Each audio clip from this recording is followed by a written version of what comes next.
Okay. So, topic ఏంటంటే, ఇప్పుడు 2024 parliament ఎలక్షన్స్‌కి తెలంగాణ స్టేట్‌లో ఏ పార్టీ ఏ నేరేటివ్ మీద పోతున్నది? తర్వాత ఆ పార్టీల నేరేటివ్స్‌కి జనం ఎంతవరకు కనెక్ట్ అయితారు? తర్వాత ఏ పార్టీ నేరేటివ్‌కి పాజిటివిటీ మనకి ఎక్కువ కనిపిస్తుందనేది మనము చర్చిద్దాము. ఓకే. ఇప్పుడు మనకు మేజర్‌గా ఉన్న పార్టీలు కాంగ్రెస్, బీజేపీ, బీఆర్ఎస్. ఓకే. ఇప్పుడు కాంగ్రెస్‌ది తీసుకుంటే మనకు నిన్న మనం మీటింగ్లో తుగ్గూడ మీటింగ్లో వాళ్ళ యొక్క మేనిఫెస్టో విడుదల చేసారు. అంతకుముందే చేసిరు కానీ మళ్ళీ కూడా అదే చేసిరు. తెలుగులో అనువదించి మన రాష్ట్రంలో విడుదల చేసారు సెంటిమెంట్ గా డబ్బింగ్ చేసిరు. అయితే మళ్ళీ మిత్రులారా, కాంగ్రెస్ పార్టీ వాళ్ళ యొక్క నెరేటివ్ ఈ స్టేట్లో మన రాష్ట్రంలో వాళ్ళ యొక్క 5 గ్యారెంటీ పంచినాయని పెట్టారు. 5 గ్యారెంటీలు, తర్వాత 25 హామీలు, 5/5 వాళ్ళ యొక్క ట్రయల్ ఆఫ్ మేనిఫెస్టో. అప్పుడేమో తెలంగాణ రాష్ట్రంలో 6/4/20 పెట్టి చేసారు, ఇప్పుడేమో 5/5/25 చేసారు. అయితే 5 గ్యారెంటీలలో తెలంగాణ రాష్ట్రాన్ని తీసుకుంటే వాళ్ళ యొక్క నెరేటివ్ ఎట్లుంది అంటే, ఆల్రెడీ వీళ్ళ యొక్క 5 గ్యారెంటీల యొక్క మేనిఫెస్టో చూసినాము, కర్ణాటకలో చూసినాము. ఇంకేందంటే నార్త్ ఇండియాలో రాజస్థాన్, మధ్యప్రదేశ్, ఛత్తీస్గఢ్ రాష్ట్రాల్లో కూడా ఇలాంటి మేనిఫెస్టోని విడుదల చేశారు. అక్కడ వాళ్ళు సక్సెస్ కాలేదు. రెండవది ఎక్కడ సక్సెస్ అయ్యారంటే కర్ణాటకలో, తెలంగాణలో ఈ గ్యారెంటీలు పెట్టి గ్యారెంటీల పేరు చెప్పి, ఇంకా ఏంటంటే లేడీస్ పోలరైజేషన్ అనేది మెయిన్ గా క్యాంపెయిన్ చేయగలిగారు కాంగ్రెస్ పార్టీ. అదే ఈ 5 గ్యారెంటీలు అందులో భాగంగా లేడీస్ పోలరైజ్ చేసే గ్యారెంటీలు ఎక్కువ పెట్టడానికి ట్రై చేశారు. సక్సెస్ అయ్యారు కూడా ఈ రెండు రాష్ట్రాలు. ఎందుకంటే బీజేపీ ఈ అపోజిట్ గా ఇక్కడ ఒకటి, తెలంగాణలో కర్ణాటకలో బీజేపీ చేసిన 40% ఫ్రాడ్ ఫెయిలియర్స్ వల్ల వాళ్ళు రాగలిగారు. తర్వాత ఇంకొకటి ఏంటంటే మైనారిటీ పోలరైజేషన్ కూడా దీంట్లో బాగా కనపడుతుంది కాంగ్రెస్ పార్టీ. ఓవరాల్ గా వాళ్ళు ఏంటి 5 guarantees, ladies vote polarisation, minority vote polarisation. అయితే దీనికి తెలంగాణలో ఆల్రెడీ 6 గ్యారెంటీల రూపేణా చూసినారు, నమ్మిరు, ఓట్లు వేసారు. కాంగ్రెస్ పార్టీ గెలిచింది. కానీ అందులో ఒకటే గ్యారంటీ 100% సక్సెస్ చేసినట్టుగా కనిపిస్తుంది ఈ రోజు వరకు.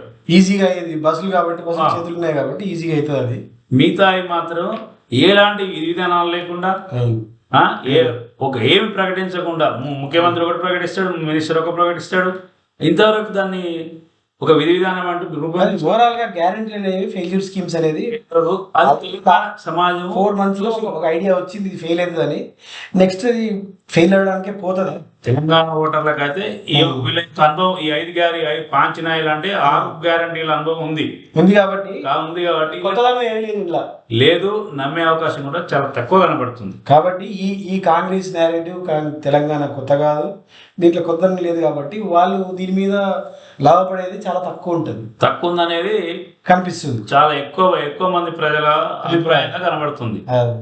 అయితే రెండవది బీజేపీ పార్టీ, వాళ్ళకు ఉన్నటువంటి నెరేటివ్ ఏంటంటే నేషనలిజం, హిందుత్వ, యాంటీ టెర్రరిజం, ఈ 4 ఏం పని చేసినాం ఏందని చెప్పుకోకుండా ఈ 4 ముందు పెడుతున్నాం. నేషనలిజం అంటే బీజేపీ అంటే నేషనలిజం అంటేనే బీజేపీ. భారతదేశం అంటే ఇంకో పార్టీ లేదు, ఓన్లీ బీజేపీ అంటేనే భారతదేశము. ఇలా మేము బీజేపీ పార్టీ ఉంటేనే భారతదేశం కాపాడబడుతుందన్న నరేటివ్ తీసుకొచ్చారు. అదే బీజేపీ అనేది భారతదేశము కాపాడే పార్టీ ఒకటి, హిందువులకు రక్షణ, హిందూ ధర్మాన్ని రక్షించే పార్టీ అని అన్ని నేరేటివ్లు వస్తున్నారు. అయితే నేనేమంటున్నానంటే, ఆల్రెడీ మన అసెంబ్లీ ఎలక్షన్ లో ఎవరైతే యాంటీ బీఆర్ఎస్ ఉన్నారో వాళ్ళు కాంగ్రెస్ కేసారు. కాంగ్రెస్ గెలిపడం జరిగింది. వాళ్ళు ఉద్దేశం ఏంటంటే, నేషనల్ లెవెల్లో ఎట్లయినా కాంగ్రెస్ రాదు కాబట్టి బీజేపీకి వేద్దాము అనే ఒక ఆలోచన ఉన్నట్టు కనపడింది లాస్ట్ ఎలక్షన్ 3 చూస్తే. కాబట్టి మెజారిటీ కాంగ్రెస్ ఓటింగ్ అంతా ఈ ఏదైతే హిందుత్వానికి ఆకర్షితులైన ఓటింగ్ ఉంటుందో అదంతా బీజేపీకి అర్బన్ ఏరియాలో మోస్ట్లీ షిఫ్ట్ అయ్యే ఛాన్స్ కనపడుతుంది. అర్బన్ ఏరియాలో యువత ఎక్కువగా బీజేపీకి షిఫ్ట్ అయ్యే అవకాశం ఎక్కువ కనపడుతుంది. అది ఏ స్థాయిలో ఉంటది, గెలుస్తుందా లేదా అని దానికి కూడా ఒక కొలమానం ఉంది. 2018లో వాళ్ళ యొక్క ఓట్ షేరు అసెంబ్లీ ఎలక్షన్ లో 8% దాదాపుగా. అదే పార్లమెంట్ 2019 పార్లమెంట్ ఎలక్షన్ వచ్చేసరికి 19%కి వచ్చారు, దాదాపు 20% తీసుకొచ్చారు. మళ్ళీ 2023లో అసెంబ్లీ ఎలక్షన్ కి వచ్చేసరికి 13%కి వచ్చారు. కాబట్టి వాళ్ళ అజెండా ఇక్కడ వర్కౌట్ అవుతుంది. అది ఇంకా 20% అంటే 80% స్కోప్ ఉంది. కాబట్టి ఇది ఇంకా ఈ పార్లమెంట్ ఎలక్షన్ లో బలపడే ఛాన్సులు ఎక్కువ ఉన్నాయి. అది ఏ ద్వారా అంటే కాంగ్రెస్ ఓట్ షేర్ ఏదైతే కాంగ్రెస్ మన వేసిన అర్బన్ ఓటు ఉన్నారో, లేదంటే ఈ రూరల్ ఓట్లలో కొన్ని ఏరియా పాకెట్లలో కూడా బీజేపీకి పడే ఛాన్సులు ఉన్నాయి. దానికి బీజేపీ గెయిన్ అయ్యే ఛాన్స్ ఉంది ఇక్కడ ఉంది. దానికి ఇంకొక మైనస్ పాయింట్ కూడా ఉంది, ఒకటి ఉంది. పోయిన 2019 పార్లమెంట్ ఎలక్షన్ లో 4 ఎంపీలు గెలిచారు. సికింద్రాబాద్, కరీంనగర్, నిజామాబాద్, ఆదిలాబాద్. ఈ 4 ఎంపీల వల్ల మన ఓట్ షేర్ పెరిగింది. ఈసారి ఈ 4 ఎంపీలలో కూడా కొంత వ్యతిరేకత కనబడుతుంది. సరే అది చూద్దాం. అంటే మనం ఎట్లా బిల్ అవుతుంది, వాళ్ళ యొక్క పర్సంటేజ్ పెరగడం కూడా ఒక కారణమే కదా, గెలవడం వల్ల పెరిగింది. అదే నేరేటివ్ అనేది. కాబట్టి నెక్స్ట్ వాళ్ళ యొక్క అర్బన్ లో ఎట్లుంటది, జనరల్ గా అయితే యువ ఓటర్లు ఎక్కువ నేషనలిజం వాస్తవానికి అలా ఉన్నారు. రామాలయం పేరు చెప్తున్నారు. ఇప్పుడు ఆ రామాలయం ఫ్యాక్టర్ అర్బన్ ఏరియాలో పనిచేసి కాంగ్రెస్ ఓట్ షేర్ ని మింగేసి బీజేపీ గెయిన్ అయ్యే ఛాన్స్ ఉంది. చాలా అవకాశాలు అయితే ఫర్ ఎగ్జాంపుల్ లైక్ చేవెళ్ళ గానీ, మల్కాజ్గిరి గానీ, మన దగ్గర అయితే పార్లమెంట్ కాన్స్టిట్యూన్సీలో ఎఫెక్ట్ ఉంటుంది. ఇంకా 2-3 కాన్స్టిట్యూన్సీలు మన చుట్టూ ఉన్నాయి, మెదక్ కానీ అట్లాంటి తీసుకుంటే కాంగ్రెస్ నుంచి బీజేపీ ఓట్ షేర్ ట్రాన్స్ఫర్ అయ్యే ఛాన్స్ ఉంది. అయితే ఈ మీడియా మధ్యస్థంగా ఏ పార్టీకి లేకుండా ఒక వేవ్ను అనుసరించి ఓటు చేసేటటువంటి ప్రజలు, ఓటర్లు, వాళ్ళు కొంత మళ్ళీ బీజేపీ వస్తుంది దానికి ఆలోచనలో ఉంటారు. అవకాశం అయితే ఉన్నది. దానికి తోడు యాంటీ కరప్షన్, కొంతమంది ప్రజలు, ఒక తక్కువ శాతం ప్రజలు ఏంది అంటే ఏం తప్పు చేయకుంటే నీ మీద ఎందుకు కేసు పెడతారనే ఆలోచనలో అది ఆ global agenda anti corruption, global Modi యొక్క ఎజెండానే అది. హిందుత్వం అనేది ఇక్కడ బాగా పనిచేసే ఛాన్స్ కనపడుతుంది. ఎందుకంటే ఇది చాలా చిన్న స్థాయిలో ఉంది. ఇప్పుడు యాంటీ కరప్షన్ కనబడుతుంది కానీ హిందుత్వనే ఎక్కువ కనపడే అవకాశం ఉంది. గెలిచే అవకాశం ఉందా లేదా అంటే గెలిచదా, గెలిపోట్లు నిర్ణయిస్తుందా అనేది చూడాలి. అది మనం మళ్ళీ ఓవరాల్ గా ఏంటంటే బీజేపీ నేరేటివ్ ఇక్కడ బలపడుతుంది అని చెప్పొచ్చు. కొంత పర్సెంటేజ్ పెరిగే అవకాశం ఉంది. అది జూన్ 4 తారీఖు నాడు మాత్రమే మనం చెప్పగలుగుతాం. పోతే మూడోది బీఆర్ఎస్ పార్టీ. వీళ్ళ నేరేటివ్ ఏంది, తెలంగాణ బలమే మేము, తెలంగాణ దళం మేము, తర్వాత 10 ఏళ్లలో మేము చేసిన తెలంగాణ నెంబర్ 1 స్టేట్ చేయడంలో మా పాత్ర అత్యంత కీలకము. అది మన ఓటింగ్ లో కూడా తెలిసింది. 1%, 1.5% తేడాతోనే వాళ్ళు ఓడిపోవడం జరిగింది. కాంగ్రెస్ పార్టీకి బీఆర్ఎస్ పార్టీకి 1.8% ఓట్ షేర్. అదే డెవలప్ చేసినాము మేము, ఏమే నిలబడతాము. రెండోది కాంగ్రెస్ అబద్ధం మీద వచ్చింది, ఇప్పుడు మోసం చేసింది అనేది వాళ్ళ ప్రధాన ఎజెండా. రైతులు ఇప్పుడు లేటెస్ట్ తీసుకొచ్చిన నేరేటివ్ ఏంటిది, రైతులు నష్టపోయారు కాంగ్రెస్ ప్రభుత్వం రావడం వల్ల అనేది వాళ్ళు బిల్డప్ చేసారు.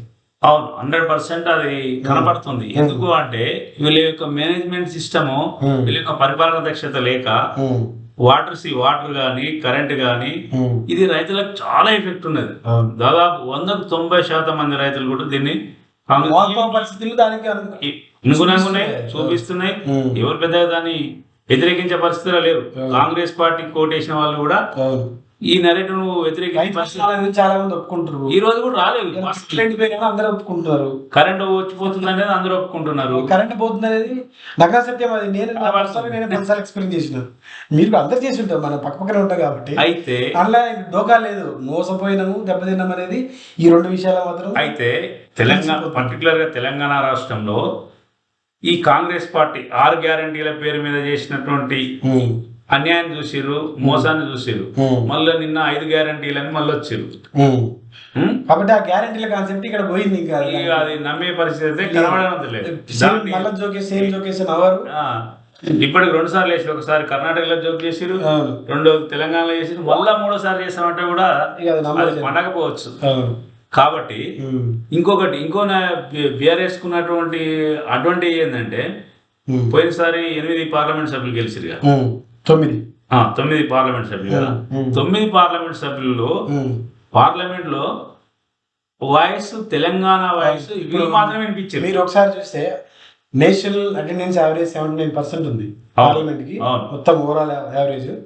తెలంగాణ ఎంపీ ప్రతి ఒక్కరు, టీఆర్ఎస్ ఎంపీ, బీఆర్ఎస్ ఎంపీ ప్రతి ఒక్కరు ఆ యావరేజ్ మీట్ అయ్యారు. నెంబర్ ఆఫ్ క్వశ్చన్స్ కూడా డబల్ డిజిట్ లో ఉంది. యావరేజ్ క్వశ్చన్ ఎంత అంటే 250 ఉంది. ఏది పార్లమెంట్ సభ్యులలో యావరేజ్ క్వశ్చన్.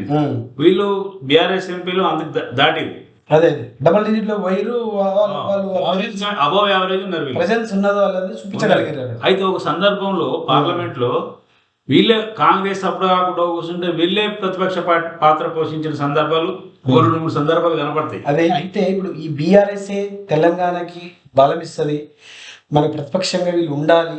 ఇప్పుడు రైతులు బాధపడేది చూసి, తర్వాత ఈ కరెంట్ ప్రాబ్లం చూసి జనాలు ఈ నేరేటివ్ మీద ఇది విన్ అవుతుందా నేరేటివ్ అంటే నాకు విన్ అయ్యే ఛాన్స్ బాగా కనిపిస్తుంది. ఎందుకంటే ఈ రైతులు గ్రామీణ ప్రాంతాలలో, పట్టణ ప్రాంతాల్లో కూడా కొంత ప్రభావం ఉన్నది. పట్టణ ప్రాంతాల్లో ఆల్రెడీ బీఆర్ఎస్ పట్టం కట్టారు కదా, వాస్తవం అది 100%. ఇక్కడ గ్రామీణ ప్రాంతాల కంటే వన్ సైడ్ తీర్పు ఇచ్చారు, కాంగ్రెస్ థర్డ్ ప్లేస్ కదా. అవును. అయితే ఉంటది వాళ్ళ యొక్క నెరేటివ్ ఏం కనబడుతుంది అంటే మేమైతేనే తెలంగాణ పదాన్ని కానీ తెలంగాణ డెవలప్మెంట్ కానీ మేమైతేనే ఆడ ప్రస్తావిస్తాం. దానికి గల కారణం ఏంటి అంటే గత పార్లమెంట్ సెషన్ లో బీజేపీ నుంచి 4 ఎంపీలు ఉన్నారు, కాంగ్రెస్ నుంచి 3 ఎంపీలు ఉన్నారు. ఏ రోజు కూడా తెలంగాణ డెవలప్మెంట్ కోసం ఒక్క క్వశ్చన్ అడిగిన పాపన ఓలే. ఈ రోజున ముఖ్యమంత్రి, 2 మంత్రులు, కేంద్ర మంత్రి ఒక్కటి కూడా జాతీయ ప్రాజెక్ట్ కానీ కనీసం ఇవ్వకపోయినాయి. నీ వంతు క్వశ్చన్ కూడా అడిగిన పాపాన ఓలే వీళ్ళు. అదే ఇప్పుడంటే కారణం అంటున్నా నేను. అదే కానీ మేమే దళం మేమే బలం అనేది జనం నమ్ముతారా అంటే ఆల్రెడీ అర్బన్ ఏరియాలో వాళ్ళకి హోల్డ్ ఉంది, అది మొన్న ఎలక్షన్ లో బయటపడింది.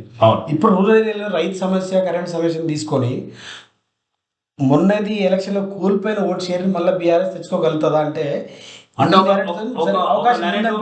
ఒక నెరేటివ్ అయితే బిల్డప్ చేయగలుగుతారు బీఆర్ఎస్ పార్టీ. ఏంది అంటే కాంగ్రెస్ పార్టీ అబద్ధాల పునాల మీద వచ్చింది అనేది కొంతవరకు చెప్పగలిగారు. అది పోయింది జనాలకు. ఎందుకు అంటే వాటర్ మేనేజ్మెంట్ సిస్టమ్ లేదు, కరెంటు లేదు, డ్రింకింగ్ వాటర్ లేదు, తర్వాత రైతు బంధు లేదు, రైతు బీమా కూడా అమలు చేస్తలేరు. ఇన్ని సమస్యలల్లో చెప్పడం వల్ల వాళ్ళు ఫెయిల్యూర్, గ్యారంటీల ఫెయిల్యూర్. కాబట్టి ఎంపీ ఎలక్షన్ లో BRS compare to Congress, compare to BJP gain అయ్యే ఛాన్స్ ఉందని ఎక్కువగా కనబడుతుంది. దాన్ని అందరూ కూడా ఆలోచన చేసి నిర్ణయం తీసుకోవాలి. చూద్దాం మరి జనం ఏం తీర్పిస్తుంది. ఓకే, జై తెలంగాణ. జై తెలంగాణ. ఒక్క 2 నిమిషాలు వస్తుంది.